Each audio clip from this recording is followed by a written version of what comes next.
So in this MetaMask tutorial video, I will be showing you guys how to buy stocks on MetaMask. So once MetaMask is opened up, which I have right now, go to the bottom left and press on the Explore icon right here. Now at the top where it says search, you can go ahead and search whatever you want to search. But if I were to press cancel right here and scroll down to where it says perps, there's two options, commodities and stocks. If I were to press on stocks right here and then press on perps, it'll then bring it to the stock page. So you can simply just scroll down and see a stock that you want to buy. So for example, if you wanted to do Apple stock, ticker symbol AAPL, I'd go ahead and press on Apple right here.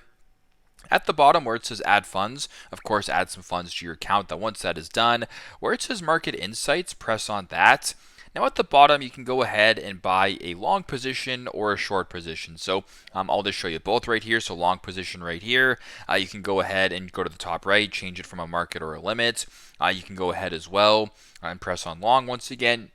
You can kind of change the leverage as well. So you can make the leverage greater or less.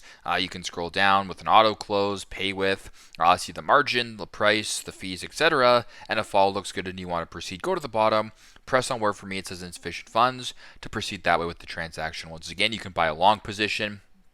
You can also go ahead and press Apple right here, press Market Insights and do a short position, do the exact same thing, and then proceed that way if you want with the transaction. So pretty simple, pretty straightforward. That is how to buy stocks on MetaMask. Thanks again for watching, and I hope this video helps.